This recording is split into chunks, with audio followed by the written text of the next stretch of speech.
think we would all say that ultimately we want to be lifesavers, right? But the practicality of doing that may not be obvious to many. But here at Impact Life in Springfield, you can save many, many lives with one visit. I'm with Jim Watts. What's your role here? Yep. So I'm our manager of donor relations, and we are the ones that talk to people in the community, encourage them to donate blood and host blood drives. Impact Life is probably a name that's new to many because it's a recent change. Tell me about that switch. It is, yes. So starting in May, we changed our name to Impact Life. Previously, you may have noticed is Central Illinois Community Blood Center, Community Blood Services of Illinois, Mississippi Valley Regional Blood Center. So we had a lot of names. We wanted to make that come together to really show who we are and what we do, and we impact lives. And these names now you'll see all over Champaign, Springfield, and throughout the Midwest. The need right now is critical. I'd say it's kind of, there's always a need for blood, but we're sort of at a critical level at this point. Absolutely. There is always a need year-round for people to come out and donate blood. During the summer months, we find it to be a little trickier, and right now we are in that critical need.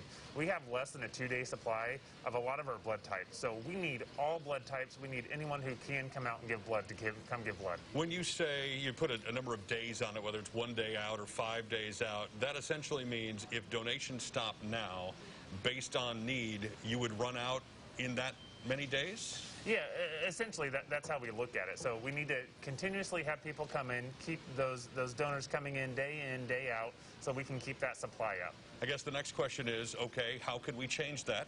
How can people help? And there are a couple of ways. Let's start with those who might just walk through the doors and want to give blood. Absolutely. So one thing you can do is just come out and donate blood. We are asking folks to make appointments. They can go to bloodcenter.org to make an appointment. They can either go to one of our donor centers, like you said, Urbana, Springfield. We're now open in Decatur, or one of our mobile locations, and they can find that at the website too. And for those who haven't done that before, the process is fairly simple, but talk me through what it's like from the moment you make the appointment till you're walking back to your car. Yeah, so you're just going to go online, find that appointment spot that you want. When you come in, we want to make sure that you are hydrated well and that you've had something to eat. The process takes about 45 to 60 minutes from the time you walk in to the time you walk out. The actual donating blood part is about 10 to 15 minutes. We want to make sure that you answer some questions, make sure it's healthy for you to donate blood, and then the rest takes from there. And there's a little snack at the end after you donate blood, Absolutely. Right? That's my favorite part. So depending on what donor center you go to, you may have a little variety, but we have the cookies and other snacks and drinks for you to have to refresh afterwards. There's some confusion, I think, for people about who is eligible versus is not eligible to give blood, whether it's cancer or other things. Talk me through at least some of the basics of who can and who can't. Yeah. So for the most part, if you're feeling healthy the day that you're coming in to donate blood, come in and donate blood.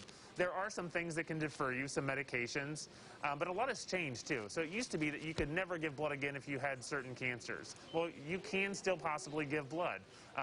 Another misconception is if you've recently had a tattoo, you can't donate blood. That's not true. If you've had it at a regulated facility in Illinois, you can give blood the next day. If you've received the COVID vaccine, you can still donate blood. What about if you've had COVID? Does that change anything? No, absolutely not. So if you've had COVID or the vaccine, you can still come in and donate blood. I think the final way that people could help, whether they personally can or can't give, is by hosting a blood drive where they work. What does the process of that look like? Yeah, so the same way, we'd have someone reach out to us in our department, and we'd set up a mobile blood drive. So we know not everyone can donate blood, but everyone can be an advocate, and one way to advocate is by hosting a blood drive at your church, your school, or your business. And essentially you bring the big van or truck or something out there and people kind of roll through like normal, huh? Yeah, so we have two options. We can set up inside, or we can bring one of our buses out on location and have the blood drive on our bus. Well, thank you for you guys doing what you do and for saving lives in bulk, and hopefully a whole lot of people will come by and do their part to help you in the process. Thanks for coming out. Obviously, masks are required when you show up? They are. All right. If you need more details about Impact Life and how you can help, either by giving blood or by hosting a blood drive where you work,